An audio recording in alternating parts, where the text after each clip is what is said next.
we're going to start off the night talking about academics first. And so for our academic speaker, we have Shane Cole here tonight. And Shane is a college and scholarship expert and counselor at a high school in Addison Trails. And so he's been doing this for almost 20 years. He constantly is working with students and parents to walk them through the FAFSA, the scholarship search process.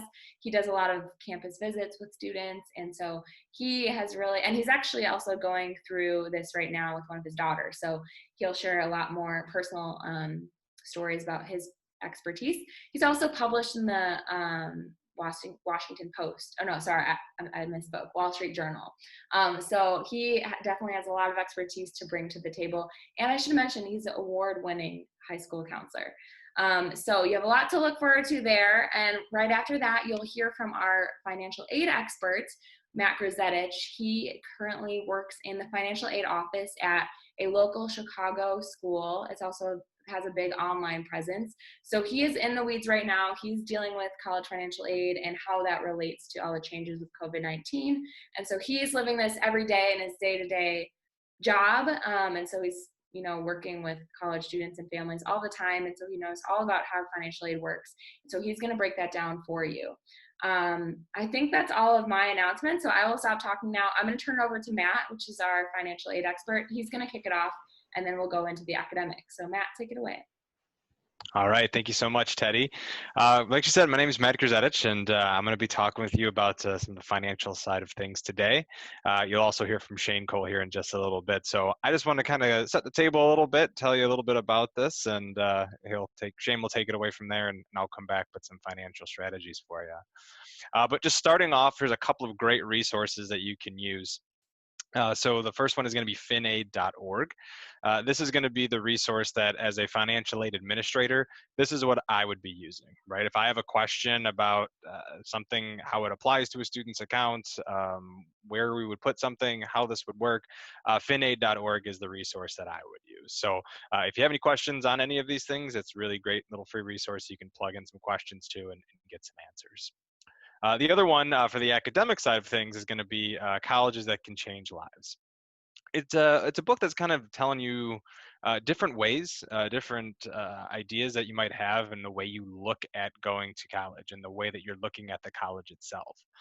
Shane's going to talk more about that here tonight, but it's a good little book to kind of get you started on some of that. So Teddy already did a pretty great job of kind of introducing Shane and I and the video before a little bit about us, but my college planning team is a team of over 25 academic and financial aid professionals in both public and private sectors working together to help you prepare and figure out a way to pay for college. All of our members have to meet rigorous professional standards to be committed to ongoing professional development. I'm going to show you some college reports today a little bit later that kind of break down the costs of these schools. And the software that we use for that has all been reviewed by the Financial Industry Regulatory Authority. This is just so that you can rest assured that the information that we're giving and that you get is accurate and legal. And then on the academic side, our team members all have a minimum of a master's degree or higher and have experience in college admissions and on the academic sides of all of this. So our mission tonight and for all of our webinars that we're doing is to make sure that we're using the power of this team so that we can make sure that no stone is left unturned to help families reduce costs at the right fit for the college. So we're going to go through some of these financial strategies tonight, as well as those academic strategies, because I'm bringing this up a lot tonight, but you cannot have one without the other. I can lay out a perfect financial aid plan for you and a perfect way for that.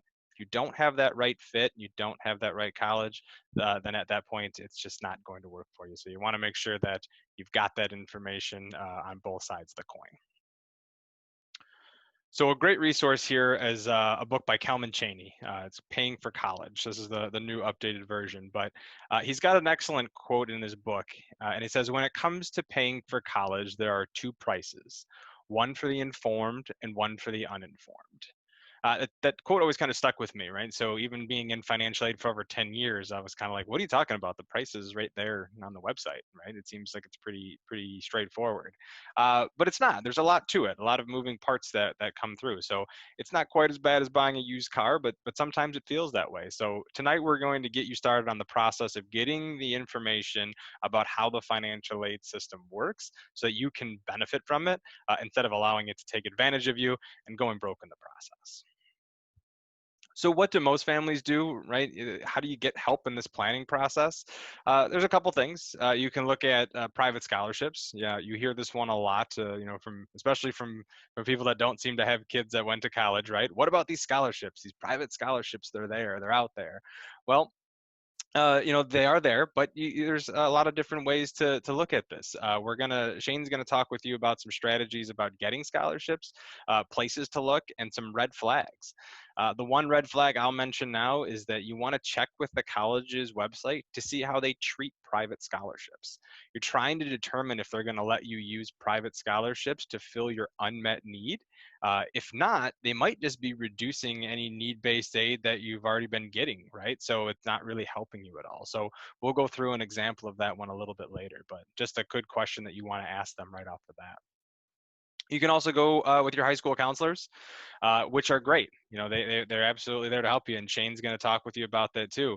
The problem is those counselors, they're extremely overworked, right? They've got cases for theirs. Usually the average is about 450 students to one counselor, right? So as they do their best, they're doing absolutely everything they can, but sometimes time just doesn't allow them to take that deep dive into it. You can go to the college.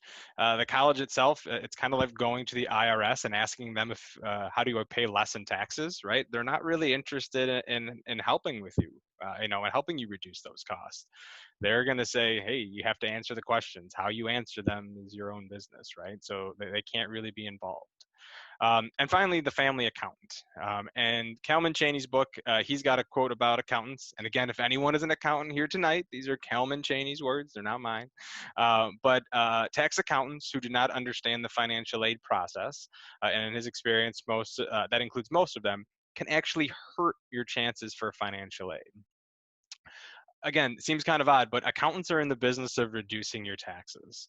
Unfortunately, most of them don't know that the same tax reduction strategies they provide can also significantly reduce the amount of financial aid that you're getting from the college. So you may reduce your tax bill by thousands, but then you're also going to be hurting yourself on the financial aid side by several thousands. So you really want to make sure you've got somebody who understands both sides of that coin.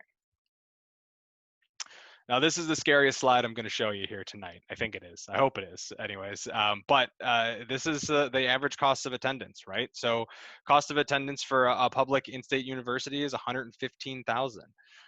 Cost of attendance out of state, you're looking at 162,000.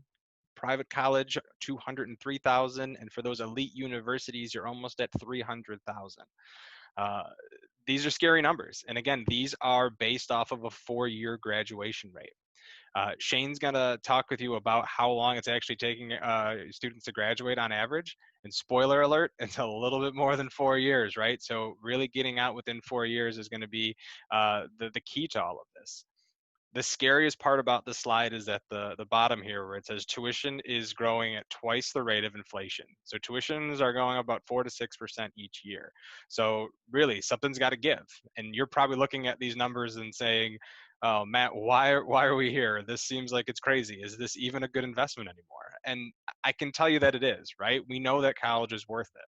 I think that we want to look at these numbers and say, look at this bachelor's degree to high school diploma. It's almost $1 million more over the course of their lifetime.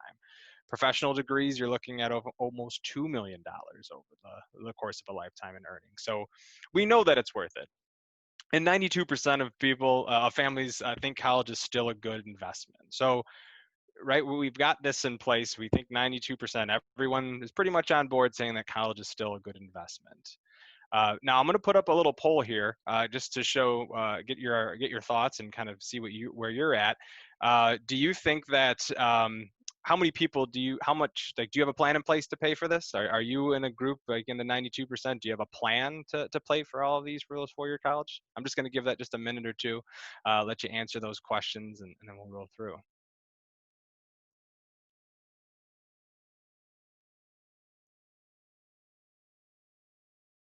All right, great. Let's go ahead and take a look at those results. Okay, great. So we've got partially, not at all, a little bit here. So, and I want you guys to know that that's okay. 44% of people don't have a plan in place, right? So 92% think it's a great idea. Of that 92%, 44 of them don't really have a plan, right? So you guys are here tonight, try to get some information on it, so you're already taking those first steps to get through this. So hopefully we'll get through some of these strategies that can really have that plan in place before the end of the night. So again, we're going to talk about both sides of the coin. You can't have one without the other. Far too many times we talk to families and they're focused on the academic side and making sure that they're doing as best they can there. But when it comes to financial side, they're just kind of like, I don't know, loans. And loans can be a great thing, but that's not always the answer, or not to cover those costs. So you got to have both of them together before we can really come up with a great plan here. So I'm going to go ahead and turn it over to Shane here, and Shane's going to talk with you a little bit about the academic side, the college search and admission process. So go ahead and take it away, Shane. Thanks, Matt. Appreciate it. Welcome, everybody. Glad to see everybody. If at any point in time you want to take a picture of any of the screens up here on your cell phone, please feel free. This next slide is going to guide our next 13, 14 slides that I'm going to cover about the 7 academic strategies to reduce college costs. As Teddy mentioned earlier, my name is Shane Cole, and I work at Addison Trail High School, which is in Addison, Illinois. We're about 15 miles west of the city. I am in my 25th year there. Somehow I got to be 25 years, not really sure.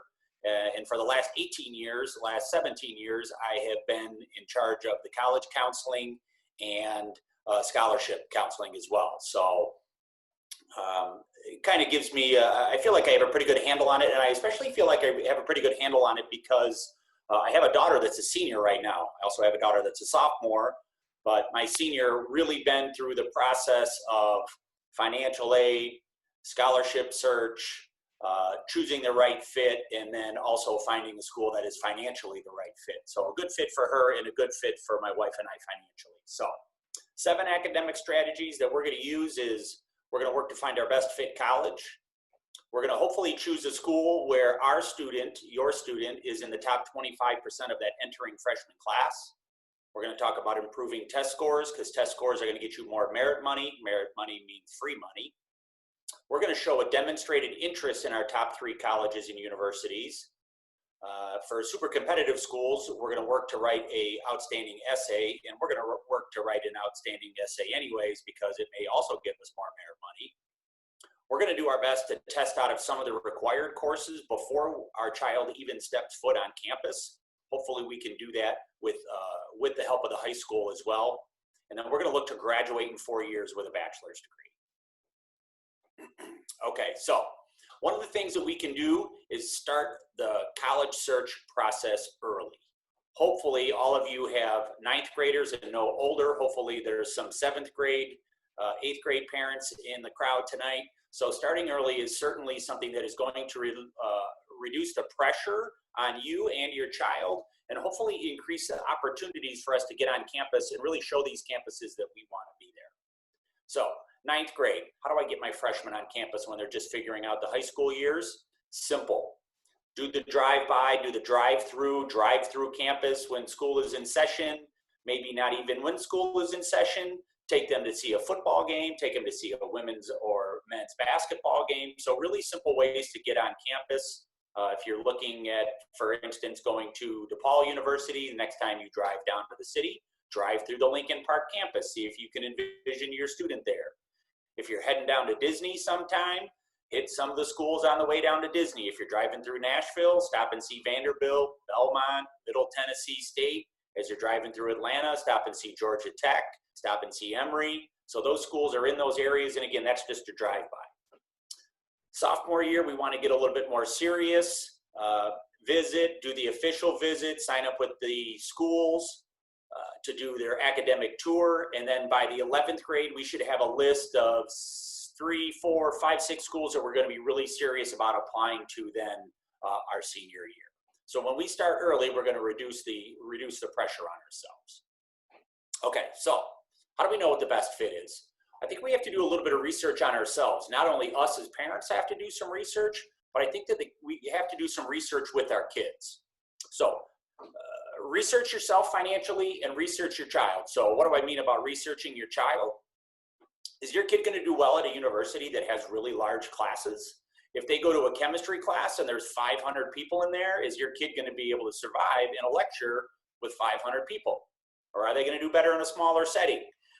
We want to make sure that if we're going to get out in 4 years, that your kid is perfectly comfortable being there and that hopefully they don't have to transfer. Also, the ability to get into certain academic programmings. Can they get in right when they're freshmen into nursing for a direct admit? That might be an example.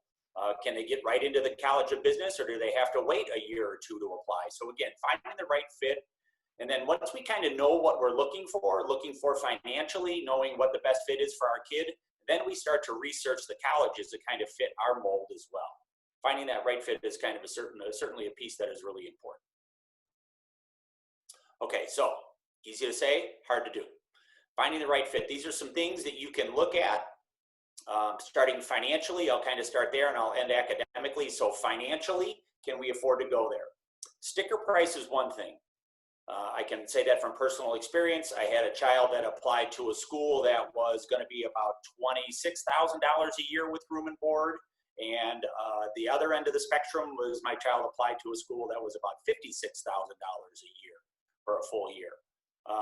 After financial aid, merit money, scholarship money, those types of things, the difference in those two was going to be about $4,000 between the two. So the public school was still going to be a little bit cheaper than the private school. So that's $16,000 over the course of 4 years. But again, financially, we felt like we could afford both of those institutions when it came down to it. Learning style is another piece that you kind of have to search. As I mentioned earlier, what is the average class size going to be? Are you going to be in these giant lectures at the beginning of their career, freshman year, sophomore year, when not only are they trying to figure out who they are on campus and living on campus away from home, but what is the learning style going to be? The other thing that we look at when it comes to learning style, is it going to be on is it going to be on semesters? Is it going to be on trimesters? Is it going to be on quarters? So those are things that also factor into learning style as well. And make sure you know those things before you apply to those schools. What is the physical environment of the university?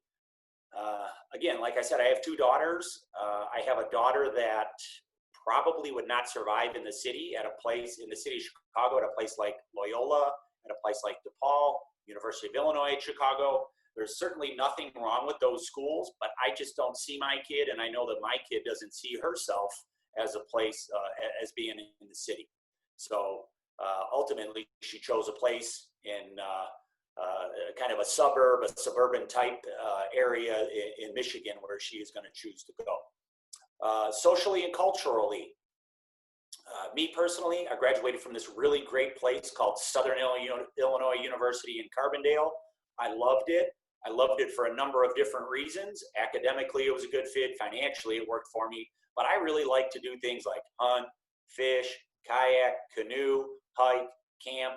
And for me, socially, that was really a good fit for me. So it wasn't only about the environmental part being down there, but also socially and culturally, it was a good fit because I had a lot of friends and then turned into a lot of roommates who had the same things that they enjoyed with me. What type of scholarships are available at the university? If you go to the university website, you can search on the search bar and it will pull up a number of different scholarships that are available for incoming freshmen. Go ahead and take a look at that. And then also be smart about the fact that what other scholarships are out there for kids who aren't freshmen? Are they going to be available? Are there going to be scholarships available when they are sophomores, juniors, and seniors as well? Because there is a lot of free money out there. What we fail to do on our end, not only as parents, but also as students, is we fail to look to those. So we'll take a look at the scholarship lists that are offered out there for your students. And then also probably really, really important is the school going to be an academic fit, a good academic fit? I like to use the University of Illinois at Urbana-Champaign, for example. It's a really great place to go to school, and they have a really great engineering program. Not every kid and not every smart kid is certainly fit for that engineering program there. University of Illinois has a really good engineering program, like I mentioned, but it does have the ability to kind of chew kids up and spit them out. And once you're out of the engineering and you've spent 2 years in that program, what do you do afterwards? Well, now you got to change your major. It's going to cost you an extra year. U of I is not cheap anymore. So again, having that right academic fit can certainly make sure that it saves you some money in the long run. Okay, now here's how we choose schools. I got a great example here at the end of the parent side. So here's what students look at sometimes, not always, but sometimes. Are my friends going to school there? That's not a great reason to choose a school. Your kid, believe it or not, may choose a place that might be, they heard is a great party school. Maybe they heard it in the hall or the locker room at school. It's a great party school, I want to go there. So be careful there. Great football teams change all the time. If you don't believe me, University of Alabama has not won a national championship in the last 4 years. So used to send a lot of kids there because they had a great football team. Be careful. It's warm in the winter. Yes. I've had kids apply to the University of Florida because they thought that it was on the beach. Well, the University of Florida is in this really great town called Gainesville, Florida. They have more cows in their county than they do human beings. So again, it might be warm in winter, but it might not be the situation that you think that you're getting into. And then it might be ranked #1 for something. Who knows? Kids sometimes say, it's not ranked #1 in this. Okay, but have you ever been there? So be careful with that. Parents, a little more practical on our side, we think about what are the U.S. News and World Report rankings. They're really high in accounting. But if your kid's not going into accounting, maybe you don't want to send them there for that. Might be their alma mater. Would have loved for my kids, either of my kids, to go to a place where I went to school. Couldn't even get my kids to drive through it because it was in the southern part of Illinois. They just didn't think it would be a good fit for them. We think we can afford it. A lot of parents think that. Sometimes you can, sometimes you certainly cannot. So we want to make sure that we can afford it. It's close enough to home. Sometimes that is a good thing. We want to keep our kids close to home, but sometimes better schools that might be a little bit more financially responsible might be outside of that 2 or 3 hour drive range, might be into a short flight away. So again, keep that in mind that it's not always about being close to home. And then for this last one, the decal would look great on my car or on our car as parents. I have a great example of my sister-in-law, my niece, God love her, certainly love her to death. She attends Vanderbilt University, which is in Nashville, Tennessee. They have a very good special education program. When I was talking to my sister-in-law and she was going through the search process with my niece, she said, Carol wants to be in special education and she probably wants to come back at some point in time and teach special education in Illinois. I said, great. Send her to Illinois State University. They got a top-notch program. They'll give her a bunch of money based upon her grade point average and her ACT score, and she'll get a job as soon as she comes out of the Illinois State Special Ed program. Well, my sister-in-law was like thinking, not saying this, but kind of thinking out loud, like, you must be crazy, Shane. I cannot put that Illinois State sticker on the back of our car. And I was kind of thinking to myself in the back of my head, like, boy, it would really be a good place for her. But again, they didn't choose it because the decal wouldn't look good on the back of the car. So again, let's be smart about our decisions when we send our kids off to school. All right, second point out of those 7 that I mentioned at the beginning when I started talking 7 aspects. So the second point is, if we can pick a school where our kid might be in the top 20 or 25% of the incoming freshman class, we are almost guaranteed to get more merit aid. Merit means free money, okay? So if you go online and you look at the middle 50% of a college or university and your kid fits above that top 50% or middle 50%, they are likely to get some free money that they will never have to be paid back. The other thing is they might be able to be in the honors college. The honors college at most colleges and universities has some really great perks to being in the honors college. Honors college scholarships that are only the honors college kids can apply for. And then also a lot of kids get preferential chances to sign up before other kids. So when it comes to picking classes ahead of time, they get like they're first in line for it. So again, being in the honors college can certainly be a big advantage. So we want to look at those schools. Scholarships. I preach this to my kids all the time at Addison Trail High School. Scholarships, super simple. They are like the lottery. You have to play to win. And every kid and most parents think, my kid's never going to win a scholarship because all these kids are going to apply for it and they're not going to be the most qualified. That is completely untrue. I can tell you from 17 years of scholarship experience, our scholarships at our school that we offer are completely under applied for. We don't get enough kids applying for $1,000 scholarships or $500 scholarships. So we really preach to our kids like, hey, if you want to win it, it's just like playing the lottery, you got to apply for it. There's some other really great places out there to look. I encourage all of our kids at the beginning of their junior year to sign up on an online website, obviously, to sign up on a site called FastWeb. FastWeb, you get on and you create an account, and then you download the app, and every scholarship that is available to your kid, based upon the profile that they put in, they will get a message on that app on their phone that they can apply for that scholarship. Some other great places to look is on your employer's website. If you're a union employee, there's a lot of union scholarships out there. Your employer might be offering some scholarships, and also a lot of churches offer scholarships to kids who are members of that church. Also, definitely check the high school guidance website. Also check the college and university website for incoming freshmen for scholarships that are available to incoming freshmen. And then not only search the college, but also the individual university departmental scholarship. So you might be going into the College of Nursing. The College of Nursing might have their own scholarship available just for nursing majors. And then there's one other thing that you need to be aware of. Never pay for a scholarship application. If you're paying for a scholarship application, it is probably a scam. Also, no scholarships or almost no scholarships ask for your social security number. So be careful when it comes to be getting scammed out there on your scholarships.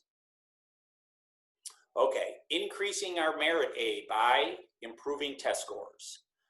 I encourage all of our kids at Addison Trail, take a national standardized test, whether it be SAT or ACT, at the end of their sophomore year. We want to get a baseline number, so if we do go in and get some tutoring, we start early and we have a chance to work on those test skills and then go in and retest again. Okay, so merit aid entices students to apply and enroll based upon better ACT scores and better GPA. They reduce the overall cost. We encourage kids to make sure that they take the SAT and the ACT. So I can speak for the state of Illinois. This year, the SAT was canceled for all of our juniors. So our juniors next year are going to actually have to go in and try and test on their own if they have not tested already. And then invest in your tutoring wisely. If necessary, I kind of feel like some tutoring is almost really necessary. I can give you a personal example. My senior took the ACT. We concentrated just on ACT because she liked that format better than the SAT. So we concentrated just on ACT. She took it at the end of her sophomore year. She took it in the middle of her junior year because we had done some tutoring between sophomore year test and junior year test. Spent about $300-400 somewhere in there to get some tutoring for her, which I thought was pretty reasonable. It was one-on-one tutoring, 8 sessions of one-on-one 1-hour tutoring, and we improved our test score by 4 points from the first to the second time, and then the second time to the third time we did some brush-up tutoring, certainly a lot cheaper than that. We improved one more test score. So we went, it essentially saved us about $14,000 per year just by getting that additional testing for the school that she decided to eventually attend and committed to. So again, there's a lot of tutoring sites out there. Huntington, Sylvan Learning Center, they do a really thorough job, but they're also pretty doggone expensive, so we got to make sure that we invest in our tutoring wisely. This is a great kind of slide from the University of Miami, which is in Oxford, Ohio.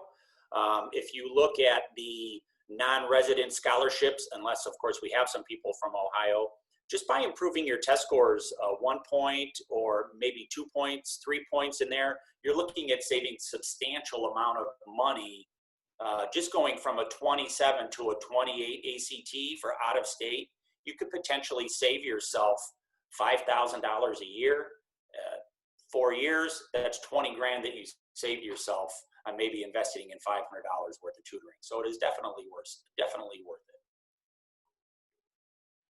Okay, fourth point out of those 7. Show demonstrated interest in your top 3 schools. As I mentioned on that first slide, where the 9th, 10th, 11th grade, where it was talking about finding your fit and demonstrating your interest starting early on that, we want to make sure that we demonstrate our interest into the top 3 schools that we're really thinking about going to. We want to get on campus. We want to do a regular admissions tour. We maybe want to go back on a junior visit day, and then we want to go back on during our senior year as well. We want to get onto those campuses as many times as we can, because we're demonstrating to that school that, hey, we are really interested in coming here. We want first chance at merit aid. We want to apply early to those schools. And then we really want to make sure that they know why their university is really going to be a great fit. So really articulate that in the application once it gets to the application part of that. And then the other thing that we can do once we get to that, articulating that, is we can do that later on with the financial aid department when we come back and ask again for more money. The other thing that competitive schools, Northwestern, University of Chicago, Washington University in St. Louis, Harvard, Yale, Princeton, everybody that applies to these places really looks exactly the same on paper. All really good students, really great GPAs. They've taken really hard classes throughout high school, and they're really good at test taking. So what sets you apart when you're applying to places that are very competitive is your essay. Your essay and your letters of recommendation set you apart. The essay is one thing that you really have control over. Don't just go through and rehash that you're a National Honor Society and that you're the vice president of student council and that you're the captain of the cheer team. Don't just go through and rehash those things. They can read all of that from reading your profile that you're going to put online anyways, on the application anyways. So go back and write the essay and tell them some of these things that you've had to do or that you've learned throughout your years at high school. You've shown grit. You were in a class that you probably didn't belong in, but you stuck it out and you worked really hard to get that best grade that you possibly could. Do you have a growth mindset? Are you open? Are you tolerant of other people? Are you your ability to handle a stressful situation? Those types of things. You have great community involvement. Yes, they can read that, but what did that community involvement mean to you? So go through and write that outstanding essay and articulate why you're going to be a good fit to that school. The 6th point out of those 7, if we can test out of required classes or get dual credit, essentially taking college credit while you're still in high school through a local community college or junior college, that's money that we're never going to have to pay out of our pocket. The money will never come into our pocket, but it's money that we're never going to have to pay. So that's certainly really, really important if we have that option to do that. Now, not every school has a robust advanced placement program or a dual credit program, but we can certainly look to do those, take advantage of the situations that we do have. So getting into dual credit courses, advanced placement courses, international baccalaureate. We do want to make sure that the colleges that we're going to be attending are going to accept those transfer credits. And I always look at it like this. If you can take 3 AP tests and do well enough on that and combine that with two dual credit courses, that's 1 semester your kid is never going to have to pay for, or you're never going to have to pay for. So it's super important to try and get out of those classes if you can. And then the other thing is once your kid goes off to college, that first or second summer when they come back, if they're not going to be doing some sort of internship, I strongly encourage them to try and take a class or 2 possibly at the local junior college or community college. it's certainly a cheaper option than most of the college and universities that they're probably going to be attending. So they can use that junior college to help supplement their education at the four-year university that they're going to. So a lot of kids in this area, in the Batavia, Geneva, St. Charles area, really kind of take advantage of that during the summer, and it really helps cut down on the cost for them in the long run. Okay, so the other thing, and this is really important, if we're really looking at saving money, we want to make sure that we graduate in 4 years. 4 years, no more than that. Hard to do, but not impossible. And the risk for doing that are certainly very clear, because 30% of freshmen don't return for their sophomore year. 33% of kids transfer schools after their first or second year. And then 75% of returning sophomores take 4 or more years to graduate. So we want to make sure that we are doing our best in high school to guarantee ourselves that we're going to graduate in 4 years. Matt said that the cost of tuition was the scariest slide out there. This might actually be the scariest slide, so I think he and I may differ on that opinion a little bit. But again, 5.5 years is the average time it takes for a kid to earn a bachelor's degree and get out of college. Why are the stats so poor about that? Kids lack direction when they go in. They limit their options when they go in sometimes, or they don't look at enough schools, or they choose schools for the wrong reason. They choose a school where they thought maybe it was going to be one thing, and it turned out they couldn't get into a program because they thought they were going to get in, and then they got to transfer, and then they're stuck with another year going to a school somewhere else or something like that. So we want to make sure, again, that we're graduating 4 years, we choose schools for the right reason. Admissions offices, here's kind of what they look at. And they look at your character, and your character is made up of all 3 of those triangles on the outside. What have you done academically? Okay. Socially, what programs were you in? Do you have any other experiences that you can bring to the school? Certainly a great example might be that your kid and another kid, it might be down to the last 2 spots for admissions. And if their school needs a trumpet player for the marching band, they're probably going to take that kid over your kid. So again, experiences that you can help with the university are things that go in. And then the other thing is what is your motivation to be there? We want to make sure that the admissions knows that we're motivated to come there. We're ready to add to the campus atmosphere by getting involved in those types of things. And then once we do our college search, and when we do it well, this is kind of what it looks like going from left to right on your screen. Understand what fits you, okay, academically and monetarily. We've done thorough research. We've had really great visits to the colleges and universities, and then we get a really strong, our best application out there, including that application that has what we've done in and outside the building, the high school building, and then grade point average and standardized test scores as well. So with that, I'm going to hand it back to Matt. And if you have any questions, we'll see you at the end. Thanks. All right, great. Thanks so much for that information, Shane. And you and I can argue who's got scarier slides after the presentation, if you like. So we'll go through some of that. But thanks for all the great information. And so yeah, I mean, you're probably sitting at home and feeling pretty good now and saying, hey, you know, I've got a grasp on this now. We know where we want to go to school. We know how we want to look at these colleges. And now I'm here to talk about the financial piece of it. So even across the internet here, I can feel the air deflating out of the room just momentarily while we talk about it. But no worries, we're going to talk through some of these strategies so you can kind of get an understanding of what all of this is about. So the first thing we want to look at here is groupings, right? So we've got these 3 groups here for a reason. Again, it's not to say that, hey, group 1, group 2, group 3, there's any differences here other than they have things that they need to be looking for. You have a specialty that you need to be looking into, right? So group 1, if you've got a household income or AGI of less than $50,000, your main concern is to be looking to make sure you're getting all of the gift aid possible, federal, state, any institutional aid that's available to you, anything that you don't have to pay back, right? So those are the things that you're going to be making sure that you're getting on your financial package if you're in that group. Group two, household income, adjusted gross income of 50,000 to 200,000. You've got the greatest challenge of anybody in this part, right? To paying for college, to say it's middle income family, right? We're unable to really have enough to save for college and kind of pay the bills at the same time. But when you fill out your FAFSA, they're going to tell you that you got all kinds of money that you can contribute, right? But you're kind of in that middle and trying to pulling one way or the other.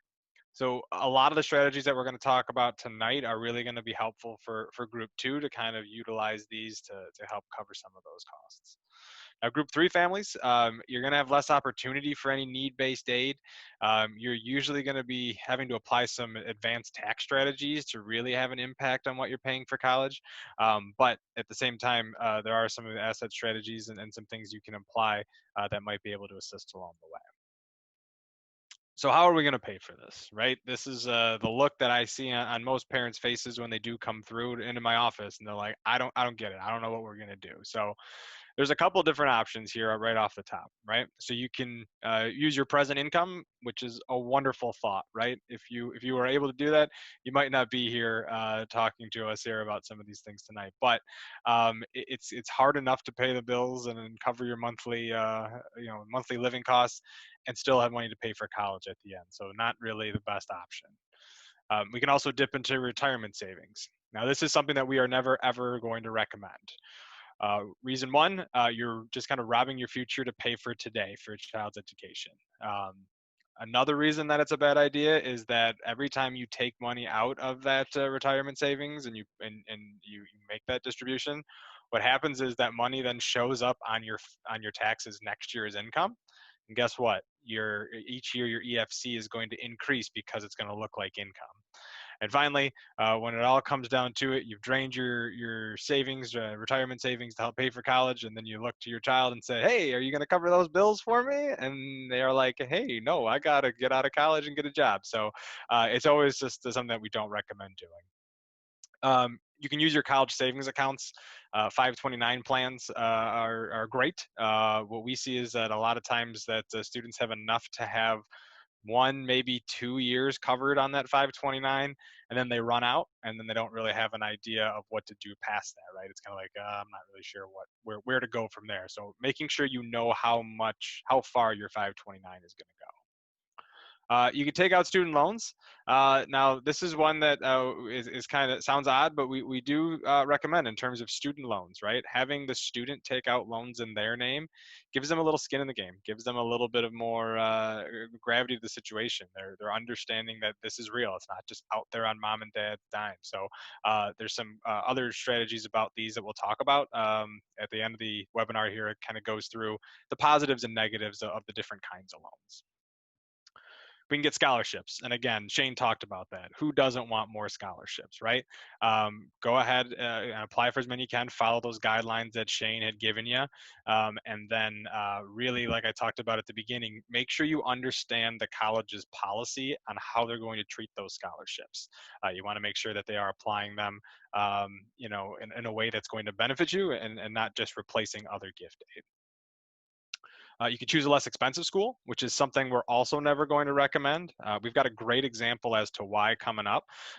Just because something looks more expensive on paper doesn't mean that it always is, right? There's a lot of circumstances that go into that, and we'll talk about that.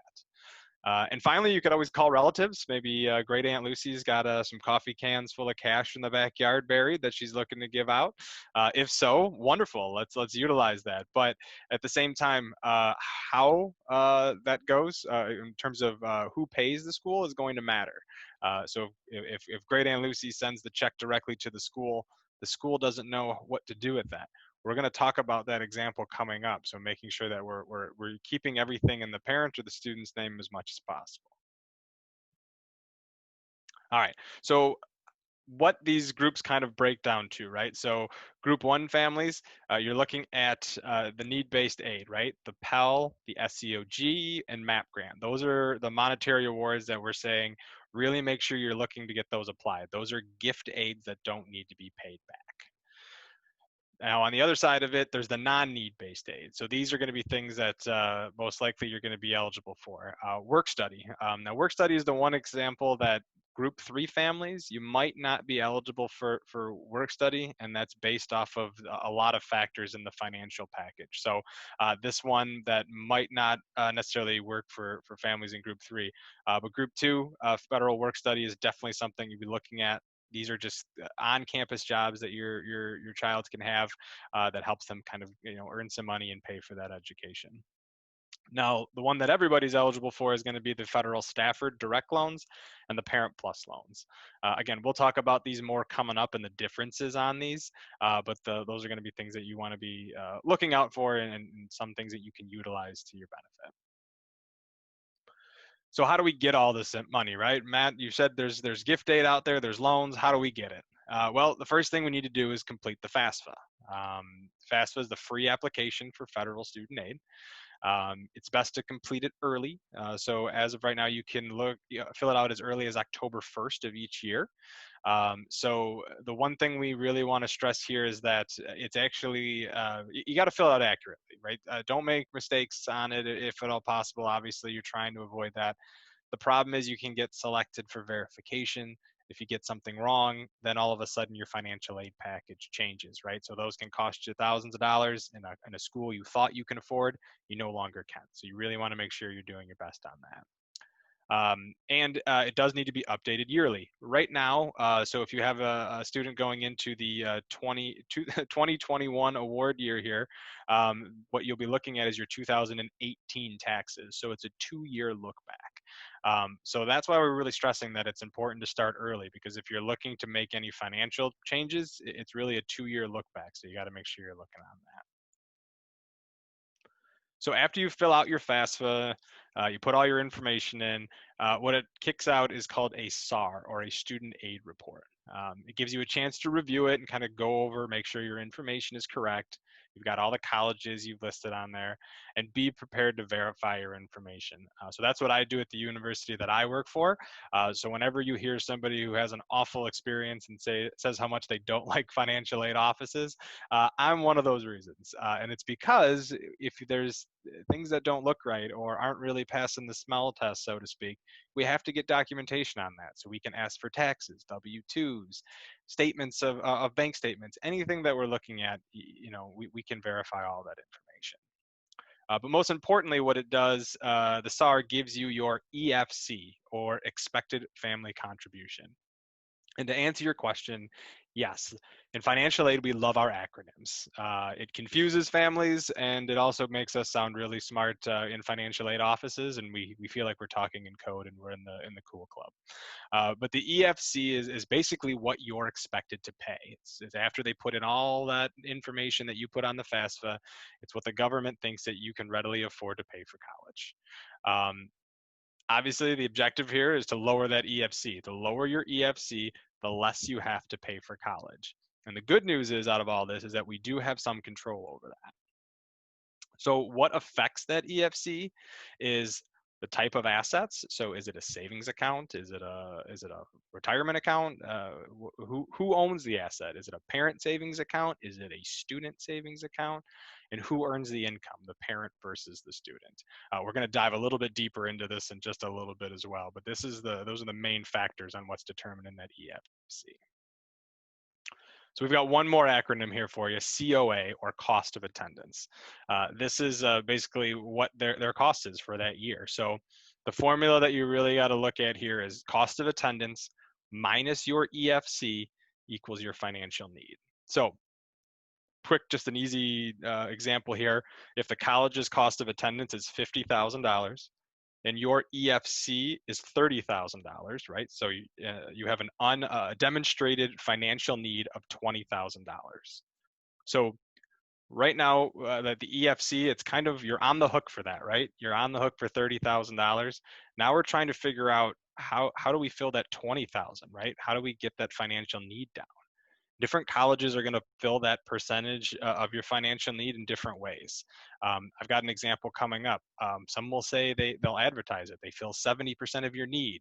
Others will only fill it with 40 or 50%, or just for, for examples. But it really is important to know what percentage the college is going to fill of that unmet need, and how much of that unmet need is going to be gift aid that you don't have to pay back. So what we're really trying to do is eliminate or have the college eat as much of that financial need cost as possible. And they can fill it in a couple different ways. So they can fill it with gift aid, so grants, tuition discounts, scholarships, things that they're giving away, and so to speak, things that don't cost you money to help cover those costs. The other option that we have is self-help aid. So that's going to be work study or taking out student loans or Parent Plus loans. So what we want to really take a look at is how they're going to fill that, right? We want the college to fill that gift aid. And I've got a great example here coming up in just a few slides. But it's not even as simple as just saying, okay, what is the EFC and the cost of attendance? And we filled out our FAFSA. I've got all this done, Matt. I'm on the course with you. It's not even that simple. It gets a little bit more complicated in which methodology the school uses. There's two different ones. There's the federal methodology, which is going to be the most common methodology. So that's when you'll see it at most schools. Institutional methodology is going to be something that is more for our elite schools, right? They're saying that what the FAFSA looks at, we're going to look at things a little bit differently. So you have to fill out the FAFSA and a CSS profile on top of that, because they're going to take an even deeper dive into the financials and pick out what they're looking for.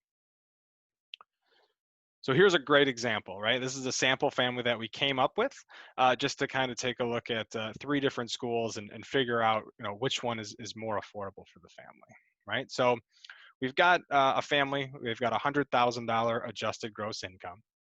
They've got a $200,000 investment real estate, and they have $30,000 in a student savings account. So after they plug all that information into their FAFSA, you see that EFC for Bradley is $29,885. EFC is going to be the exact same at Clarion University because they both use the federal methodology. Finally, you've got Northwestern University. They use the institutional methodology, so the EFC is actually a little bit lower, so $22,772. So I just want to look at this and say, okay, we've got the EFC if we leave everything as is. Now, if we make and implement a couple of our strategies, right? We take that investment real estate and do what is legally required to have it recognized as a business.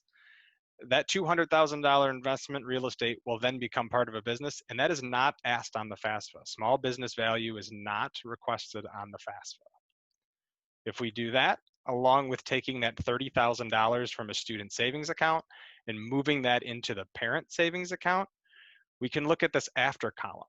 So the EFC reduces to $21,232 for Bradley and Clarion, and then $16,921 for Northwestern.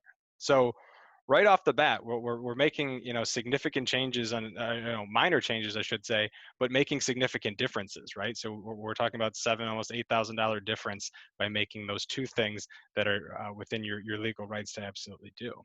So we're looking at this, and that kind of gives us just an idea on how you can help the EFC along the way.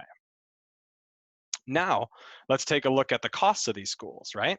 So we're looking at Bradley University at $48,990. Clarion University is much cheaper at $32,233. And then you're getting into the Northwesterns, and it's almost $79,000, right? So if you're looking at this, you're going to say, well, it looks to me like Clarion University is the cheapest. Let's go with Clarion University. But let's take a look on what happens here. So the EFCs are the same, right? Now we get down to total family contribution where it says $28,726 for Bradley, and Clarion is $26,622. And Northwestern is $16,921. So total family contribution is what you're going to be paying. You're probably looking at this and saying, Matt, you obviously made a mistake on some of these cells. Something's wrong. But it's not. What we're looking at is you have to know how they're filling that unmet need. So Clarion University is really the least expensive on here. but it doesn't really save you a whole lot, because what they're doing is they're filling their average need met of 51%. Of that 51%, they're only filling 37% of that with gift aid. So that means you're taking out student loans and having to make more payments. Now, Bradley University is a little bit better, right? They're at 73%, which is very generous in terms of average unmet need. And they're looking at their 71% of that is going to be filled with gift aid, right? So they're wanting to get you in the door on these things. So they're filling that unmet need at that point. So Bradley ends up being only about $2,000 more than Clarion University. Now, Northwestern, on the other hand, they're filling 100% of that need, and 91% of it is going with the gift aid, right? So they're really wanting to get there. They're more competitive on some of these things. So in the end, Northwestern, provided you can get in there and go through all of those things, actually ends up being the least expensive for you, when on paper it looks like the most expensive. One last thing that you really want to look at when talking about this is that 4-year graduation rate. Not only does Clarion University feel less financial need, but chances are you're going to have to pay for another 2 years of tuition. They only have a 4-year graduation rate of 26%. Bradley at 54%, and Northwestern is the highest at 86%. So it's something that you also want to look at when you're calculating those total costs. So here's what we want to talk about when we're doing this, calculating those real costs of college. What's the 4-year graduation rate? What is the average percent of need filled? And what percent of that need is filled with gift aid? That's the most important part of that. And finally, is my scholarship renewable for 4 years? Shane talked about it, right? Scholarships are out there and making sure you're using them. But at the same time, you want to make sure that they're not just front loading that scholarship and giving it to you for 2 years, and then you leave you high and dry for the last 2. So make sure you know the rules of that scholarship as you go through. So this is how the system works, right? The financial aid officer's job is to protect the assets of the college and to give away as little money as possible. Your job is to use the rules of financial aid to make your contribution to the college as small as possible. And Calvin Chaney's got a great quote from his book on this one too. And it says, in choosing which financial snapshot to send to the colleges, send them the worst picture you can find. Now, Chaney's not talking about lying or gaming the system or doing any of that, right? He's talking about using every legal means possible to present your financial picture to the college in a way that allows you to maximize that demonstrated financial need. This is the 6 biggest mistakes in paying for college. I could have made this slide to say the 26 biggest mistakes, but we're starting and just scratching the surface here tonight. So number 1, saving in a child's name, right? We talked about it. An asset that is in the child's name is assessed at 20 to 25%. That same savings account in a parent's name is assessed at 5.6%. So you can save yourself almost 15% off the top by moving those funds out of the student's name and into the parent's name. Paying for help with a grandparent or non-custodial grandparent, grandparent or non-custodial parent. The FAFSA is only asking for the primary parent, and in a non-custodial parent agreement, right? They're only asking for the primary parent, and the student's information. The school doesn't know who grandma is. It doesn't know who the other parent is in that situation. So you don't want to leave that information out there. If one of those people decides they want to pay, the school doesn't know where that money comes from, right? So what do? They apply it to the student, right? So then it becomes student untaxed income, and that's assessed at 50% for future years. Now, if that money comes through and goes from the parent that's listed on the FAFSA, and that payment goes through to them, then everything kind of like looks above board here, and you've got all that information out there, right? So you're saving yourself some percentages on those by just making that small change. Using retirement funds to pay for college, we talked about this a little bit earlier, right? It's going to show up as income each year that you fill out your FAFSA. So you really want to make sure that you're taking a look at that. They will waive that 10% penalty for doing it, but the college doesn't care. They're going to go ahead and make sure that you're applying those funds, and they're not going to take it off for any reason at that point. Not using the appeals process to obtain financial aid. We'll talk about that in a moment here. Not applying to enough colleges. Again, you can use these things against each other. Shop those financial aid packages between colleges. Again, if they're apples to apples, you can take them back and forth and say, why are they offering me this? Can you offer something close to that? And finally, not starting early enough. Again, we talked about it. There's a 2-year look back on these taxes, so making sure you're giving yourself enough runway to be able to make some of these changes. So you can appeal your financial aid award. This is critical for especially the times that we're living in right now. People are out of work and there's changes, right? So again, we're looking at a 2-year look back on your taxes. So much can change in 2 years. If anything changes, if you don't receive a bonus that you normally would receive, if you have hours reduced, if you lose your job at any point in time, either you or your spouse, make sure that you're talking with the financial aid office about that. You do have the ability to appeal, and they can help lower that EFC based off of your current situation. So what does a federal methodology kind of look for? So the kind of the differences between the two, a little bit deeper. Federal methodology, it does not assess non-custodial parent assets. It does not assess any small business value. It does not assess home equity or any sibling assets. And it does have some student income protection allowance. Your student can earn up to $6,667 a year, and they will not be penalized on that for the FAFSA. Anything over that, they would be. As far as the institutional methodology, it may assess non-custodial parent assets. Your home equity is often assessed. Sibling assets are assessed, and then business value is assessed. So your small business is listed on there, and there is no student income protection allowance. So you can see that they're taking a little bit of a deeper dive into there, and you can see that I'm pretty vague with my terms here. Is often, maybe, the reason is we don't know. 2 schools could be using the institutional methodology and ask different questions and look at different things differently. So it's completely up to them on some of these. So here's a couple of income strategies, right? So you can keep your students' income under that current protection allowance, right? So if they're getting close to that amount towards the end of the year, maybe see if they can take a week or 2 off and not go over that allotment. Don't take any capital gains during your income reported years, right? Try to offset those with capital losses because those are going to be assessed as income if they do happen. Postpone any bonuses if you're self-employed, and you can time your charitable donations, right? So I really want to check with your accountant on these, but if you can help those lower those taxes by increasing your EFC a little bit, you can accelerate those contributions. If you're looking to pay for college, so you might have some benefit, but really check with your accountant on some of those. So what is accessible? What are they looking at? Savings, any cash, CDs, money markets, stocks, mutual funds. Stocks and mutual funds, I should say mutual funds are one of the worst ways that you can save for college because you get the double whammy, so to speak. You're going to get the dividends that are going to be coming out of that. That's going to show up as income, and that's going to be showing up on your taxes, so it hurts your EFC. Also, the asset alone is also assessed at 5.64%. So you kind of get the double hit on that one. Bonds, even in the chat. I don't know if this is something you could answer quickly here. Sure. Investment real estate, is that the equity in rental properties? So the investment real estate, so they're saying that the actual property itself, so what the value of that property is, if that's not your main home, that will be assessed on the FAFSA. So if it is a rental property, but it's not a legally recognized business, you still have to list that. If you go through the process of having it as a legally recognized business, the value of that property will then come off the FAFSA.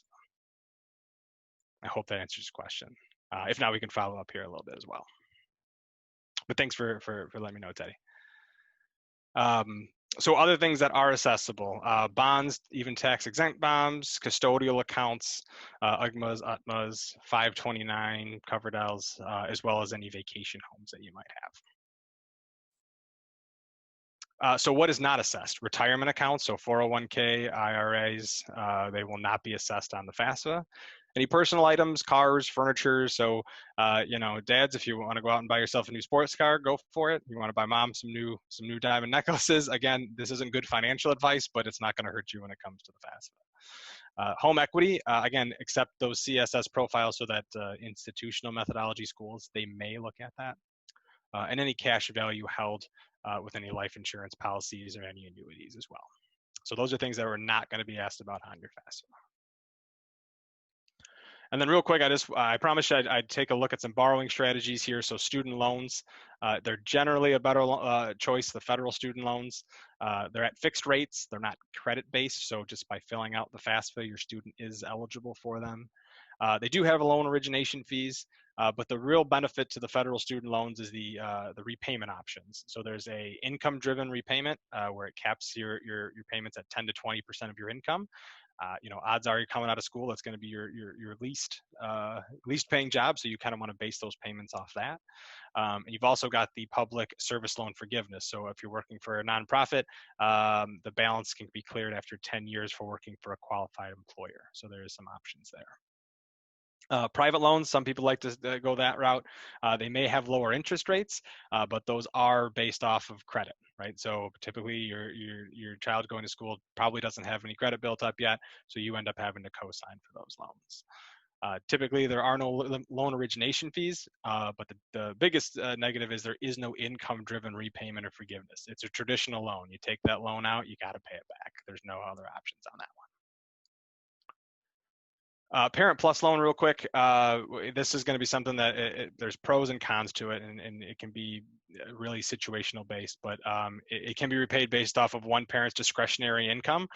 You first have to consolidate that in order to be eligible. Now, if you have a parent that makes significantly less, you'd want to take that Parent Plus loan out in their name to help reduce some of those costs or help reduce some of the payments going forward. There is potential for forgiveness in 10 or 25 years, and it can be discharged, God forbid, if the parent signing the loan dies or become permanently disabled. Now, with a traditional loan, you're not getting some of those pieces. The cons are it is at a really high interest rate, so it's over 7% on the interest rate, and there are 4% loan origination fees that happen each time you take out those loans. So they can be good and they can be bad. It's just it depends on your family situation of what you're looking at with those. So yeah, just to wrap it up here. So finally, kind of looking through some of these, when we started the workshop tonight, I hope you've gotten a little bit of all these strategies to kind of take a little bit away from each of them to help kind of reduce some of those costs and really start putting a plan in place to go through that. So I'm going to turn it back over to Teddy here. I'm sorry, Teddy, I have one more slide. I forgot. We updated this with some COVID updates here, which who doesn't want to talk about COVID, right? We're not, it's not consuming us at this point, but there are some good things to talk about here. For students that are currently in college, ask the financial aid office about any tuition reimbursement. This is something that's really going far, right? They're canceling classes. They've canceled some of those, the room and board and closed the campus. Ask about getting reimbursed for those. College students are also, if you're doing work study currently, you are able to receive federal work study money even if you can't work due to it being closed. These are all campus-based decisions, so the school has the ability to do that. So make sure you're asking that. Good news about federal student loans right now is that the payments are suspended through September 30th at this point, and any suspended payments do now count towards forgiveness. So if you're in that public service loan forgiveness, it does count towards that. So just a couple of updates. This is something that's ever changing, and every day we're getting a little bit more information on it. So stay tuned on that, but just wanted to give you guys a couple of updates at where we're at. But now I will turn it over to Teddy, and thanks so much, guys. Go for it, Teddy. Awesome. Thanks so much, Matt. And everyone, thank you so much for sticking with us. I know we went a little long, but as you can tell, there's a ton of information with all of these topics, so it's hard to keep it under an hour. So we appreciate you sticking with us. You probably are left with a lot more questions. Again, as I mentioned, there are 2 opportunities we have for you. And so I want to just, if you can stick with me for 2 more minutes, I'm going to show you how to sign up for these, both the 15-minute Q&A session and the free conference, which are both available by the phone. So we have a link. It's up here right now. I'm also going to email it to you right after this. I'll go ahead and share my screen to walk you through it. So if you guys wouldn't mind, as I mentioned, we're really new to webinars. We're trying our best here with the technology. We would love your feedback about how the webinar went. So this is an evaluation form, but even more importantly, I'm just gonna demonstrate right here. We would just wanna know who you are. Give us any feedback you have. We really are open to any constructive feedback.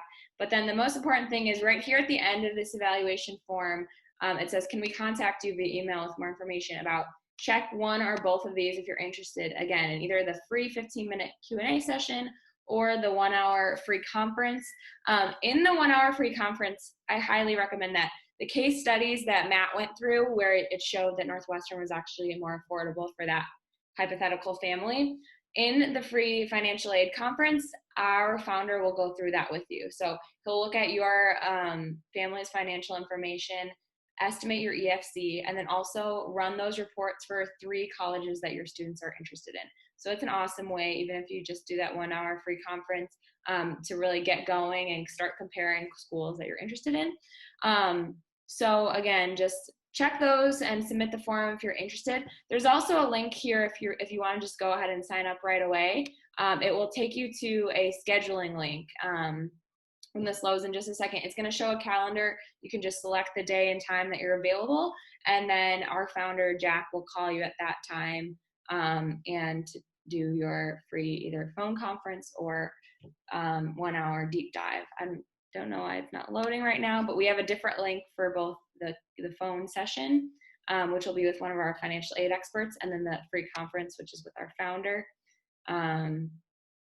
Yeah, sorry, I'm not sure why this is loading. Oh, no, okay, I'm not gonna sit here and wait for it, but it should hopefully work for you. I'm gonna email this out, and it's a scheduling link where you can schedule your appointment. It has our available times there. So thank you so much for coming. I'm gonna go ahead and put this evaluation link right now in the chat. If anyone wants to fill it out right now while it's fresh in your mind, I will also send an email because I know it's late and you probably all have to get to dinner and kids and all of that. So thank you so much for coming. We really appreciate it. Everyone stay healthy and stay sane during these times. And thank you so much for joining us.